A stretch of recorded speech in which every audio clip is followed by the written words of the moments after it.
Welcome, this is Shakti Carola Navran and I'm an online astrologer and what we call an evolutionary astrologer.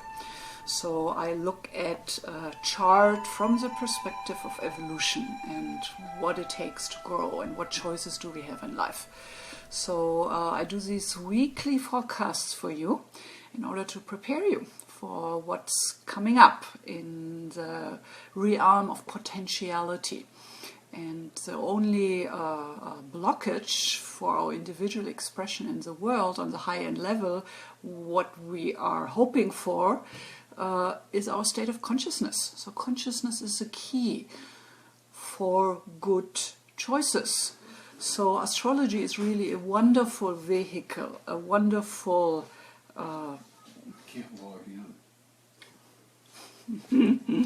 I asked my husband to check if it's uploading here, so well, what to do? I hope it's working. So anyway, the weekly forecast is designed to empower you, to make you more conscious, so you have an idea what's coming at you. And I live on Maui in Hawaii, so here every child knows that you can't fight a wave. You have to go with the wave, with the flow. And that's kind of my intention with the forecast, to enable you to know how to surf the wave, to know how to go with the flow. So I always try to crystallize the theme of the week into some action, into something practical you can do with this forecast. So first of all, I'm going to talk a little bit globally about what happened last week. It's in the forefront of all of our consciousness, and what's happening in the coming week. And then I'm going to go specifically through each of the days to give you this little overview what to expect. Okay, so congratulations, you survived last week. We all did, more or less intact. And the interesting thing is, if you have followed the forecasts, then you might know that we astrologers, many of us, projected that the Democrats would win, Hillary. And I think part of that is that we astrologers, we're kind of mostly holding a very liberal view into the world. We are so determined to be a force for good for our clients. We are respectful. We're holding a wisdom perspective, a tolerant view, because we know everybody always does the best from their place of consciousness. So I think that's why we kind of were all really in shock with what happened this week. And I just want you to know that the future is not set in stone, and we will have moments of adjustments. We have our personal PowerPoint of what we're feeding back into the morphogenetic field. So there is a lot of what we can do, but it's happening in the world of consciousness, our awareness of self, and what we bring to the world from that set point. So remember, when you put one candle into a dark room, the room is not dark anymore. So I think the invitation for all of us is to be that candle in our life, in this world, in this culture now. It's more important than ever. So okay, so what's going on for the coming week? We still have the sun in Scorpio, as we can all tell, because it's so intense right now. And then we have on Monday, we have what we call a super full moon in Taurus. So full moon is always kind of emotional, high point and flowering, hopefully, in emotional awareness and maturation. But a supermoon just means it's very close to the Earth. So we usually have 3-4 super full moons throughout the year. So this is a third out of 4. But what's so special about this one, that it comes the closest to the Earth. Not ever, but it doesn't happen very often. So I think the next time is 1923 or something. So this is just a very special moment in time of whatever the Taurus quality carries and points us towards to really shed light on and integrate. So whenever we have moon activations, and throughout the week that happens pretty often, because every 2 days the moon. So every 2 days we will have the moon in a different sign. So it happens pretty fast, but nevertheless, in the moment when the moon is there, it's strong, is impactful. So with the slower moving planets, so-called outer planets or transpersonal planets, Neptune, Uranus, Neptune, Pluto, they are so impactful also because they're so slow in their momentum. So they're kind of pushing into our energy system, our consciousness, for a long time. So it's like water rubbing away on a rock. This conscious rubbing away on it will make a difference, will rub the stone, the rock away eventually. So we still have Sun in Scorpio.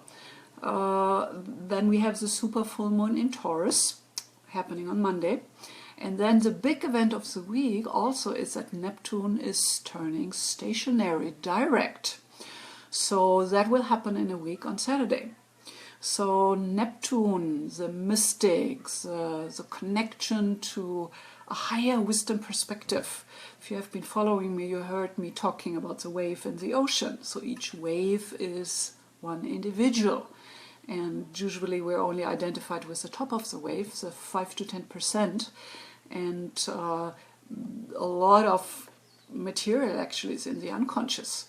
So Neptune opens a channel from the top of the wave all the way into the ocean consciousness, into the collective, the morphogenetic field, however you want to call it. So Neptune stationary really pushes on us.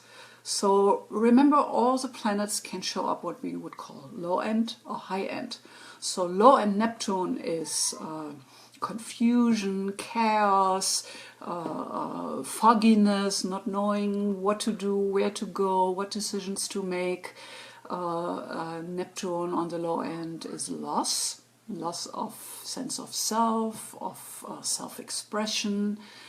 But on the high end, this happens in order to connect to something deeper, something more meaningful, something we can only touch in from a very spiritual or evolved perspective. Also, we have still Uranus in Aries. So Aries, Uranus in Aries is the one who pushes kind of forceful, powerful forward. So Uranus is the carrier of evolution, always has been throughout the histories. In Aries, it's potentially violent. This is the activist who is committed to a certain way of looking at things. So that's part of what's going on right now. There's so much aggression and rage and anger and fear in the world. So we do have to find a very personal place with that, how we can be with it, how we can navigate and not get all scared and depressed about the state of things. So the overall theme for this week is, again, about finding that equilibrium, finding that balance, being able to let go of the old. Hi, Diane. Being able to let go of the old to go through some kind of transformation, that kind of death, that kind of let go is something we have to deal with, but it's not very comfortable. So we are basically invited to really grow into unknown dimensions of who we are, how we perceive ourselves, how we perceive the world out there, which is in some way a reflection. So the whole thing with Trump and the darkness and the violence and the rage, which is reflected back into our consciousness, has a lot to do with integrating our individual shadow. And of course, that's only happening from a witness perspective, when we're able to really look at ourselves from a kind of neutral perspective, and therefore developing that witness, that spaciousness, watching what's going on inside of us, is very, very helpful. So mindfulness is a wonderful concept about holding that space, that witness function, that little spaciousness in looking at our inner feelings and even thoughts. Okay, so as you might know, if you have been following me, I have been astrologer for a very long time, almost 40 years. So I'm the founder of Master Astrology Academy, because with my second Saturn return right now, my life is pushing me into teaching. So if you follow my forecast, that's one way you can learn about astrology and hear about all the different planets and different signs and what that means. So it's going to rub off on you. So you're going to get a more holistic perspective. But if you really want to learn how to read a chart, then check out the Master Astrology Academy. You can Google it or find the link down there. I'm also a published author, I'm a gemstone expert, so my sun is in Taurus, so my whole perspective is geared to dealing with what consciousness and awareness, the planetary constellations can give us, to really be practical with it and to really create a good life for ourselves. And the deciding key is our consciousness.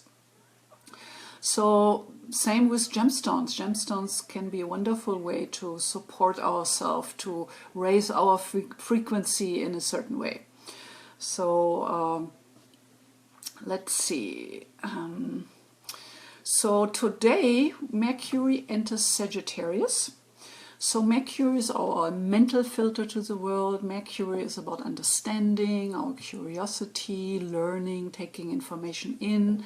But then on the other side, the student eventually becomes a teacher, so there is this overflow of information.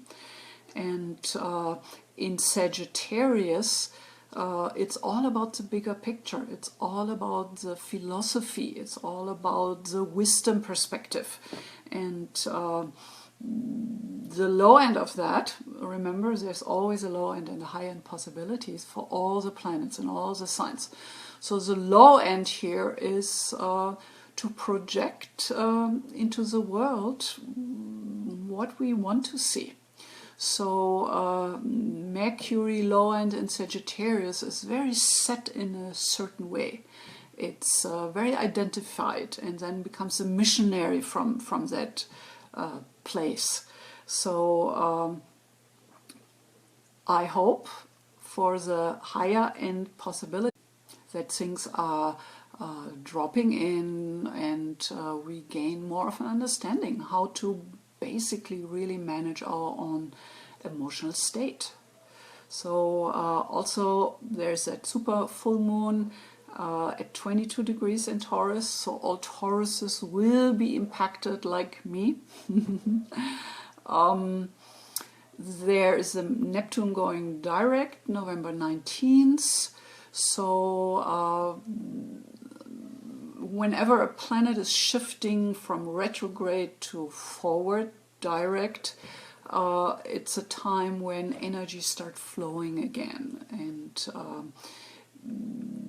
we have been waiting for this for quite a long time, because it has been going retrograde for I don't know how long, but quite a while. So also what seems to be significant for this Neptune is that it's in conjunction with the South Node. And in evolutionary perspective, we pay a lot of attention to the South Node because it symbolizes the unfinished karma, the unresolved issues, the wounds, the hurt we carry over, the trauma we carry over from past lifetimes into this lifetime. So collectively, for the Neptune being on the South Node right now, there's a lot of confusion going on, a lot of not knowing, asking questions without having answers yet. So we could also say that collectively right now we're dealing with the karma which has been building throughout history and in the last years. So when we had the Pluto square Uranus going on for many years, and it's still kind of in the orbit, just not exact anymore, at that point in time we were all forecasting that there are profound shifts and changes coming at us. And I think what's happening right now, it has been building to this point, and now we're having to face where we are as a culture, as people, and basically if we're willing to step up for what we believe in. And I'm not talking about revolution with a gun in your hand, but I'm talking about revolution of consciousness, because I truly believe that is our place in time, our place of power, that we live our life from that high angle of kindness, of love, of support, of compassion, and this is the most powerful thing we can do. So also the moon enters Taurus today in the evening, so it's kind of preparing us for the full moon on Monday, which will be 22 degrees or more at the tail end of it. Then throughout the week the moon will go through Gemini, Cancer and Leo, and we still have two retrograde planets. Still Uranus and Chiron are retrograding, revisiting certain places. So I have been thinking this week about the book by David Hawkins, Power versus Force, which talks about evolution and how we raise consciousness, and how we move in those bands or groups or families of consciousness. And I think that's a very helpful perspective to look at what's happening right now. There is a big chunk of our people in America who have to get ready for stepping into the next level of consciousness. And often pain is a stronger motivator to learn certain things than pleasure is. So I believe everything what's happening right now in our aftermath of the election is pushing things into our face, into our consciousness, and then we have to deal with it, and we will deal with it. So we have also been talking about Pluto. Pluto is a ruler of Scorpio, where the sun is still in. So Pluto governs the unconsciousness. Remember, it belongs to the ocean, to all that is ultimate consciousness. So I got a nice quote from one of the founders and teachers for evolutionary astrology, Stephen Forrest. So he sent out, and it's about the Pluto governing our unconsciousness. So I read you the quote here. Pluto is in Capricorn from 2008 to 2023. Capricorn being a very conservative sign usually. The high-end values include integrity, loyalty, maturity, and many other good qualities.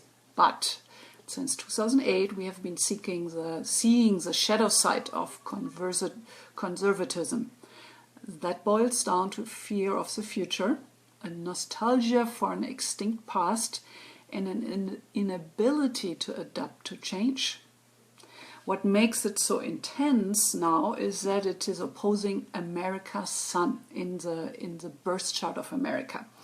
So we can look at America was born on the 4th of July in mid-Cancer, and Pluto has been opposing that collective sun since 2013 or so. And its station in late September was only 1.5 degrees away from the exact opposition. Bottom line, this shadow side of conservatism is right up our noses right now. It will be softening over the next couple of years. So I always enjoy Stephen's perspective, so I wanted to give this to you. Okay, so pain as a powerful motivator. I think that's the truth and what we're looking at. Okay, so I'm gonna get to the comments at the end. So leave me comments, give me your likes, and I will get back to you. Okay, so what I'm gonna do when I go through the days, gonna give you the moon transition and what happens on that specific day. So if you have your chart, you kind of know where the moon right now is. So then whatever I'm talking about in the forecast, you can kind of understand it more personally and how it shows up for you.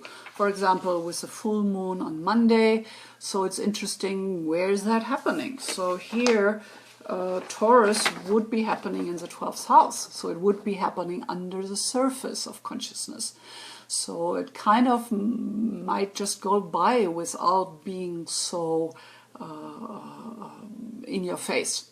And this is how it looks. Here are the outer planets in the moment we look at, and this is probably then your birth chart. So I always want to inspire you to get your own birth chart. You can go to my website, maoyaastrologyreading.com, and when you sign up for my newsletter, you will get your birth chart and your free love stone report, which is a gemstone for your heart, for the Venus position in your chart. So so if you don't have your birth chart, you don't know your moon position, your ascendant, go get your chart. And even if you do have your chart, sign up for my newsletter anyway, because that way I can keep you in the loop for the longer videos, the full moon, the new moon, the Mercury retrograde, stuff like that. Okay, so today, not only the moon steps into Taurus, but also Mercury enters Sagittarius. So we already talked about that a little bit, that there is something happening in our way of understanding, the ability and the opening to look at things from a higher wisdom perspective. And I do believe we really, really need this in the coming weeks and months. So tomorrow, Sunday the 13th, moon is still in Taurus, squares Mars. So whenever Mars, Uranus or Pluto is in connection with the moon, we are riled up. There is energy, there is agitation, there is emotionally discomfort. So tomorrow Mars the warrior, carrying on the low end side anger, violence, abuse. So yeah, when you look out there, people are on the street. So it might take a more violent twist on Sunday for a moment in time. High-end Moon Mars means to hold the emotions, to be able to be aware of what's going on without acting it out. So that's the goal and the possibility. Monday the 14th, the full moon happening in Taurus at 5:52 a.m. So in the morning, Pacific Standard Time. So when I give you times, it's always Pacific Standard Time. So I did do a whole video just about this super strong full moon. So I suggest you check this out after this one. In general, the full moon is always an actualization of emotional clarification, and everything is kind of a little bit enhanced and bright. I mean, the full moon at night is bright. Because it's so close to the Earth this time, it pulls on the plates, on our energy fields, on our emotional body. So I expect Monday to be quite an intense day, especially for Tauruses and other Earth signs. Then also in the evening, same day, Moon enters Gemini at 5:23 p.m. Pacific Standard Time. So that's going to lighten the mood a little. So Gemini is ruled by Mercury. Remember, Mercury just entered Sagittarius, so there is an agility, a mental agility coming in, and the need to really understand and maneuver with our inner world of feelings. And of course, the feelings are ultimately our guidance system. But of course, our mental body and our emotional body is very connected. So we can influence our emotional body by where we point our consciousness, what we allow ourselves to think about. And Diane, I remember you shared on Facebook this week that you only allow yourself to really look at high-end, good quality comments. And I thought that was a very smart thing. So we can do that consciously, really monitor what we put into our system. And when we put crap in, there's going to be coming crap out. Okay, so be aware of what you feed your mental body, your emotional body. And it's easy to get carried away into negative thoughts and emotions. So we do need to learn to balance. And this is what we are going to use the gemstones for. I'm going to come to here in a little while to help us in that. Okay, so Tuesday the 15th. Moon opposes Mercury again. We are invited to understand more of what's going on inside there, but also Moon opposes Saturn. So still we do have a lot of emotional upheavals and fears and anxieties coming up, and we need to face that. Wednesday the 16th, Moon enters Cancer at 4:57 p.m. Pacific Standard Time. So Moon in its own sign in Cancer is very strong, very emotional, and it's Moon in Cancer I always see like this wave moving up and down. So we are still in that up and down emotionally. Thursday the 17th, Moon opposes Pluto. Remember I said whenever Pluto, Uranus or Mars is involved, it's kind of sparking our emotions. And Pluto especially brings up unconscious material, unconscious wounds or anxieties or just material to deal with. It also squares Jupiter, so it's really also about understanding from a higher perspective. And we have to accept that what we're going through as a nation right now, there are underlying reasons for that. And even if it's super uncomfortable, I do believe at the end it's going to bring us into an evolved place where at the end of that journey we are on a higher level of consciousness. So even if getting there, it's going to be a mess. Okay, Friday the 18th, Moon enters Leo, 7:14 p.m. Pacific Standard Time. So Leo is always kind of concerned with a very personal, individual perspective. So Leo is the king, the queen. It's all about self-expression and creativity and adding your personal shine to the world. So again, when the moon is in Leo, we feel more optimistic, but we also have to show up and consciously contribute. And when then on Saturday the 19th, Neptune turns direct, it opens the door to a more spiritual perspective for us as an individual. And I can't wait to see that sink in and happen. So what you can do as a person, as an individual, especially with the Neptune, is to contribute to the morphogenetic field by tapping into that higher vision, that ocean perspective.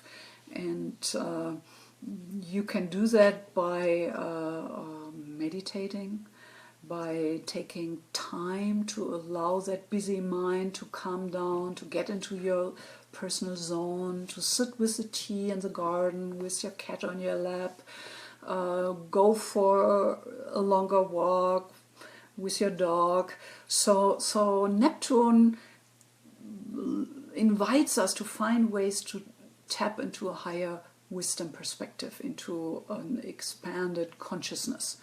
And while we're revisiting there for a while, now it's really time to take that developed consciousness for us who are holding that forward. So that is the Neptune invitation. And it's, remember, on the South Node, so we have to deal with unconscious stuff and with unresolved karmic things in our individual life. That's how we filter it, but also collectively, of course. So when I was thinking about what gemstone to talk about this week, I was thinking, well, the stones I talked the last few times about were kind of still pretty right on. Remember, we talked about the Herkimer diamond and the ability to balance between plus and minus, a polarity. We talked about rose quartz as a stone of love, the stone for self-love, for healing our own heart wounds, and opening our heart to let that love flow. But today I actually want to add one more stone, but these two are still good. The Moonstone. So you might have seen my Moonstone here. Moonstone is, as the name says, it's a stone which connects us with our emotional body.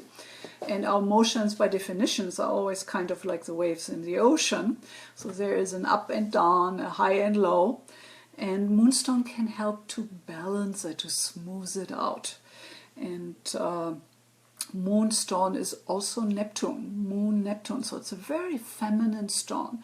It's a stone which can help us to connect from the top of our individual wave to the ocean consciousness, to be inspired, to be creative, and to really look at life from that expanded perspective. I mean, really face it.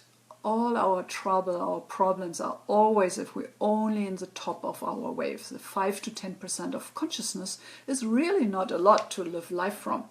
And Moonstone helps us to expand into our own unconsciousness and into the ocean consciousness. So Moonstone, wonderful stone for that. Pearls are kind of similar, also Moon, also Neptune. The story of the pearl is kind of amazing when you really imagine how they grow. They grow in the oyster, a kernel of sand gets in and irritates living flesh, and the oyster creates this beautiful, shiny pearl around it. So this is really a good metaphor for us, that this is at the end of the tunnel, that by growing and integrating and consciously facing the difficulties we're facing, something beautiful comes out of that in the end. And I think it's important for all of us that we hold that consciousness, that intention. Okay, so let me see. I think I covered what I wanted to talk about. I'm really consciously trying to make this videos shorter. I have gotten complaints, but you can always kind of just shut me off. Okay, so if you have been watching this video later on, still like it, leave me your comments. I promise I will get back to you. I'd love to hear your experiences, where your sun is, and also it might be a nice thing to really share our our intentions, how we planning to weather the storm we are all in right now. Because working with intentions is a very, very powerful way. It's like a lighthouse. When we have an intention, the lighthouse of it, the light of it, pulls us forward. So it's a very powerful way to work with intentions. And with astrology, we even know more clearly the high end of possibilities, and we can set our intentions into that direction. Thank you, Diane. I love to hear that. Yes, yes. Okay. So, yeah, I think I will see you probably on the video for the super full moon.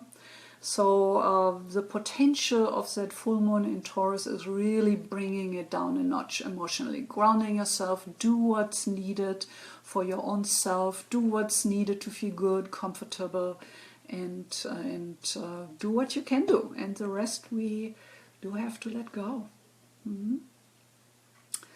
Okay, I think we're done. Diane, wonderful to see you. So I see you around, and as we say here on Maui, aloha and namaste, and hope you're doing well. Bye.